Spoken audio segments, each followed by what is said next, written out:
Bonjour à tous et bienvenue pour cette nouvelle vidéo Eh bien, je ne peux pas m'empêcher de faire une vidéo pour vous donner les dernières nouvelles du front, comme on peut le dire.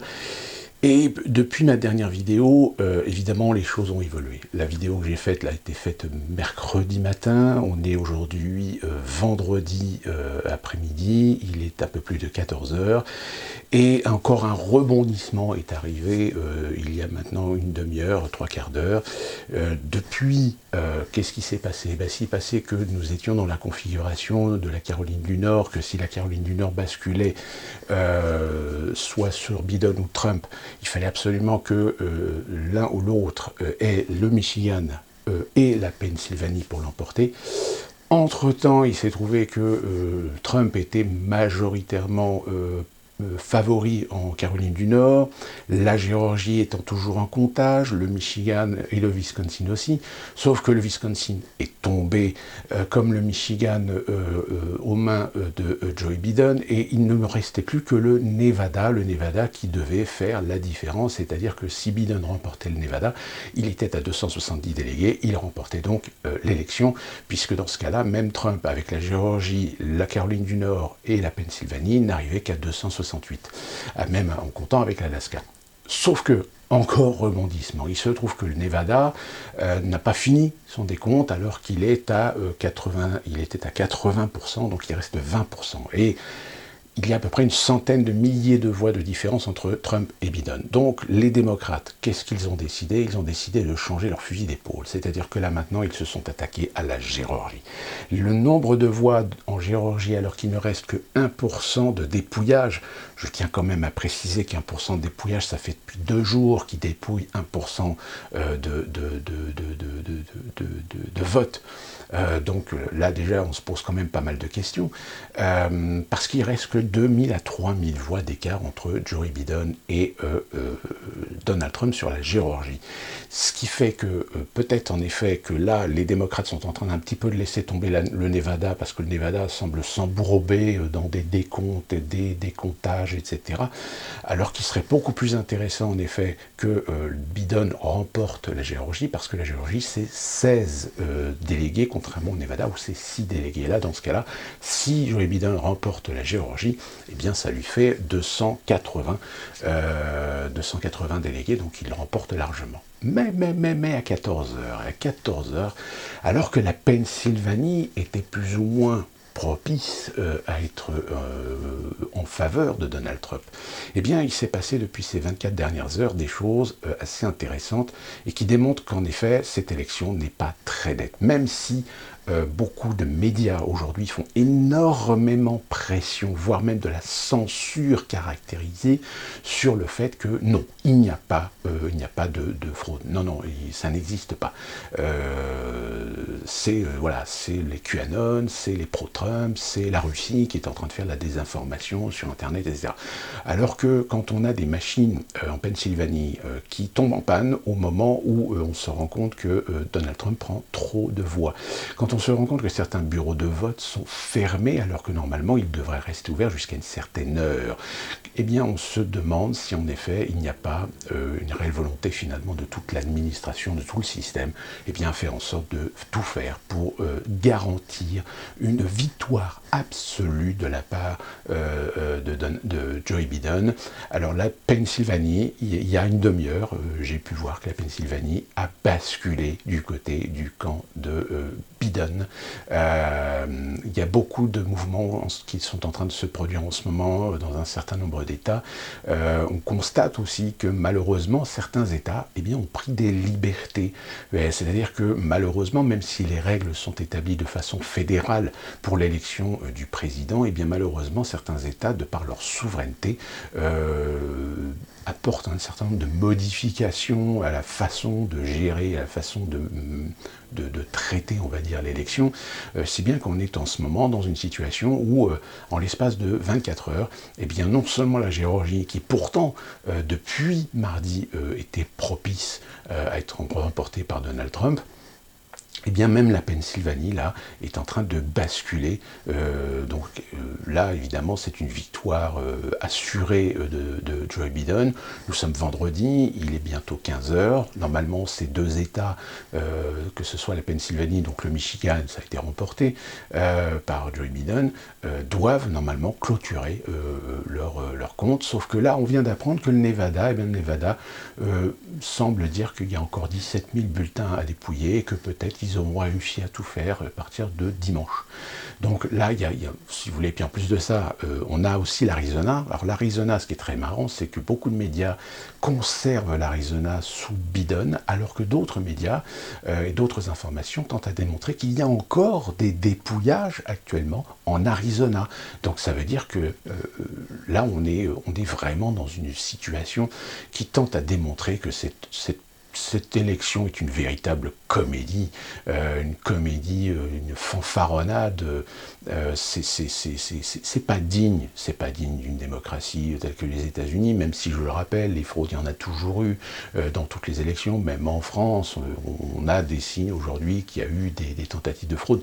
Bon, en général, la justice tranche sur un certain nombre de bulletins frauduleux et les annule.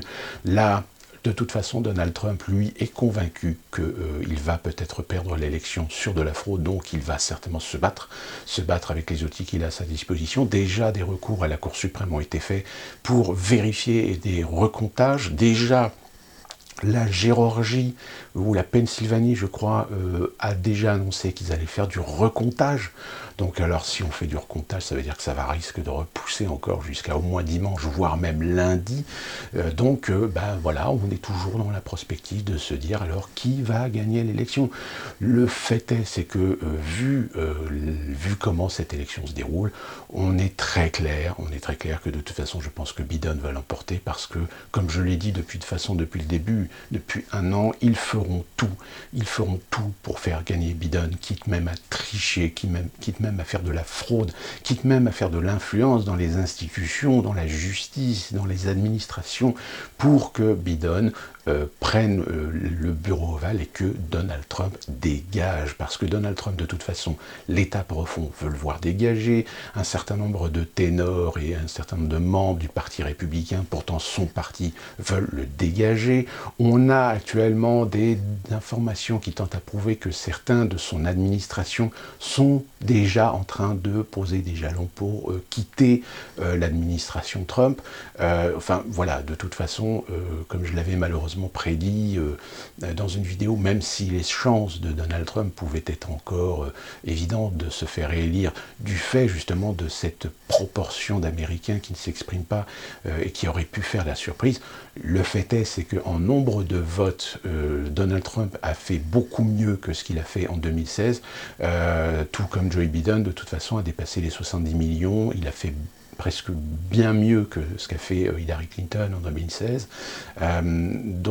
Voilà, je pense que de toute façon, si Joe Biden est élu, ce qui est actuellement fort possible, puisque de toute façon ils vont faire traîner le truc jusqu'à temps que ça soit une évidence et accepté en tant que tel dans les instances et dans les institutions, je pense qu'il va y avoir de la contestation. Il va y avoir de la contestation de la part des pro-Trump, de la part des conservateurs, même si les républicains, je pense, vont lâcher littéralement Trump au dernier moment pour essayer de convaincre l'électorat conservateur de se calmer, d'accepter la démocratie, d'accepter le vote démocratique, etc.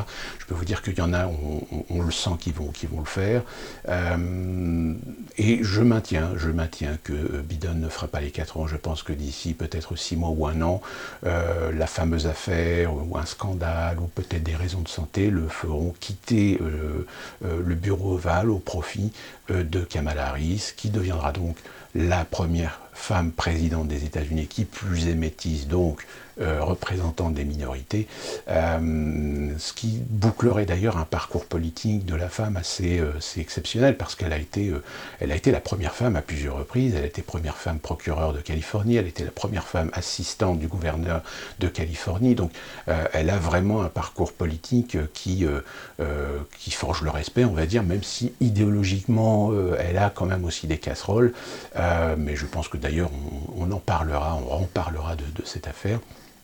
Donc voilà, aujourd'hui, à ce vendredi, à bientôt 15 h de l'après-midi, eh bien c'est toujours la comédie. Voilà, alors, on n'est pas à l'abri d'ici demain de nouveaux rebondissements, de peut-être que la Cour suprême annule un certain nombre de votes ou de bulletins et que finalement Donald Trump reprenne le dessus, etc.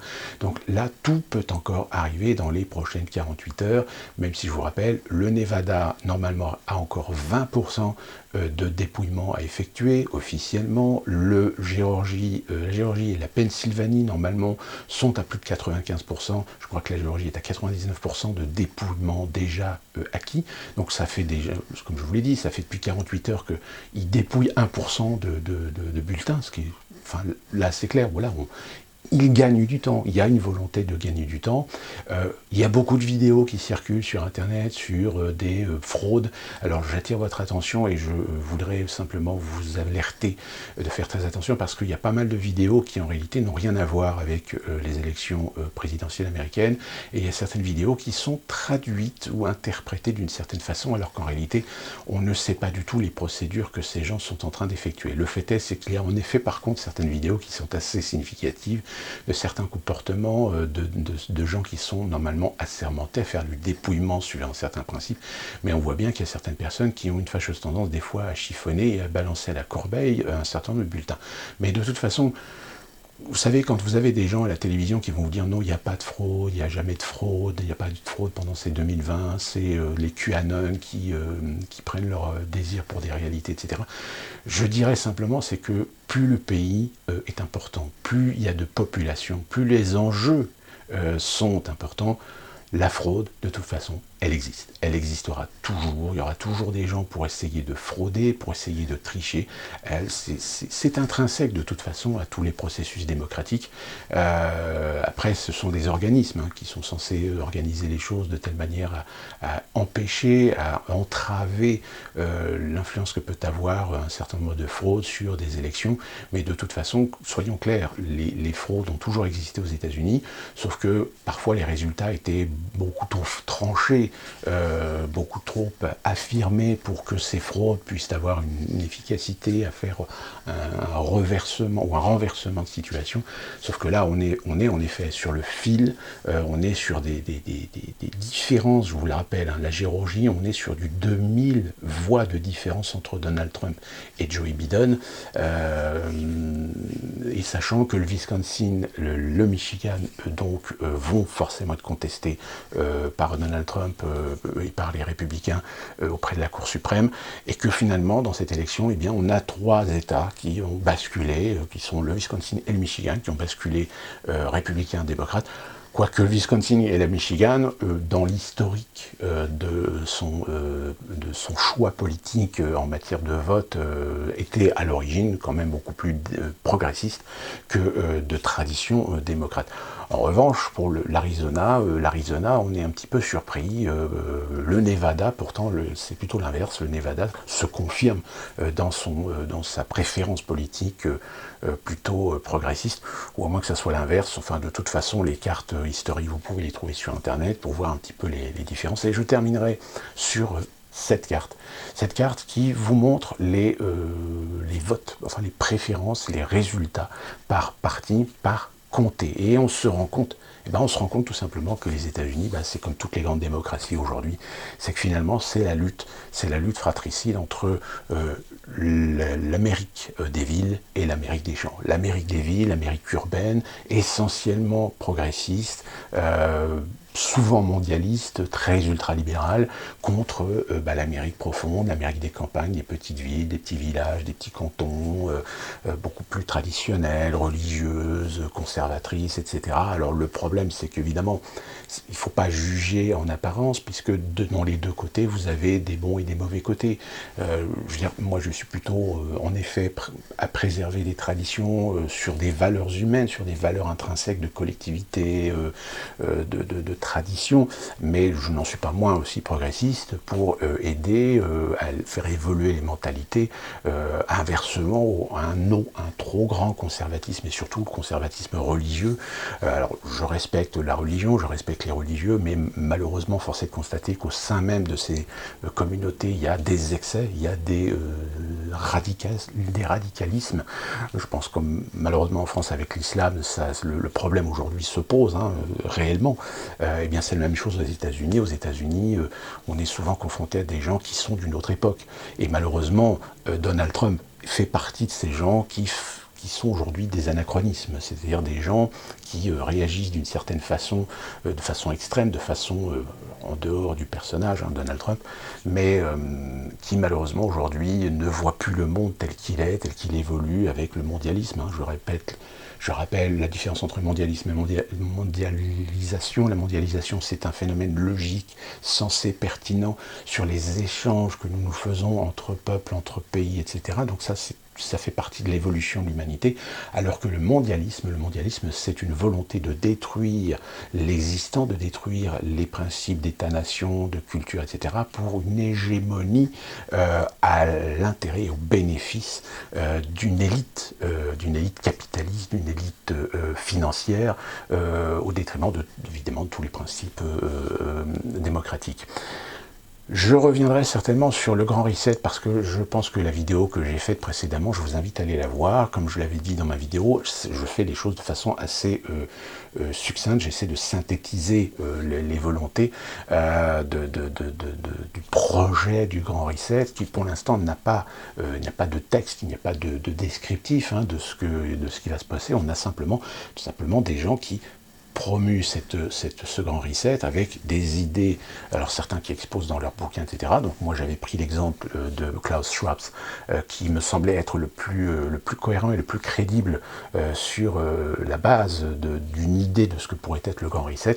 Mais de toute façon, on y reviendra parce que tout est intrinsèquement lié. Je pense que si vous suivez un petit peu la géopolitique et la politique d'une manière générale, vous vous rendez compte que depuis maintenant de nombreuses années, eh bien on détruit la crédibilité même de la politique, on détruit la crédibilité même de l'État, de par les gens qu'on met en place, qui sont élus.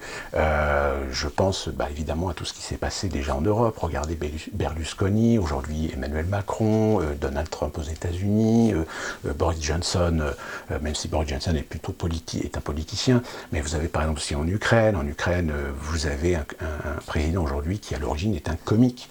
En Italie aussi, vous avez le 5 étoiles qui a été fondé en partie avec un comédien. Donc on décrédibilise, on déstructure, on déconstruit finalement le principe même de la politique, de telle manière à ce qu'on fasse remonter à la surface le fait que les gens se rendent compte que les politiciens sont de plus en plus corrompus, des traîtres, etc. Donc on va plutôt aller chercher des alternatives, mais des alternatives avec des gens des fois qui ne sont pas compétents, qui n'ont pas les compétences, qui n'ont pas les expériences pour prétendre pouvoir être dirigeants d'un pays. Mais malheureusement, la démocratie, elle est ce qu'elle est, c'est que si des candidats voient une brèche, comme ça a été le cas par Donald Trump a profité d'une brèche, il a été opportun sur ce principe-là, et du coup, il a réussi à se faire élire. Il a réussi à se faire élire justement sur ce ras-le-bol qu'un grand nombre d'Américains ont, de par leurs convictions politiques et plus particulièrement conservatrices, envers leurs politiciens qui ne considèrent plus comme étant représentatifs de ce qu'ils souhaitent pour le pays, parce que justement, voilà, trahison, lobbying, prise d'intérêt illégale, corruption, etc. Tout ça aujourd'hui, malheureusement, beaucoup de gens se rendent compte de ça, et c'est exactement aussi la même chose qui s'est passée en France et qui va continuer à se passer dans les années à venir. Et avec aujourd'hui cette situation de crise majeure, et surtout pour les États-Unis, qui forcément va y avoir aussi des crises sociales assez conséquentes à la suite de cette élection, quel que soit son résultat. Mais de toute façon, ne vous inquiétez pas, je suis là pour essayer de vous donner un petit peu de la clairvoyance sur ces sujets-là. Et nous, d'ici là, on se retrouve très prochainement pour une nouvelle vidéo, et peut-être enfin en sachant qui est élu président des États-Unis d'Amérique. Portez-vous bien.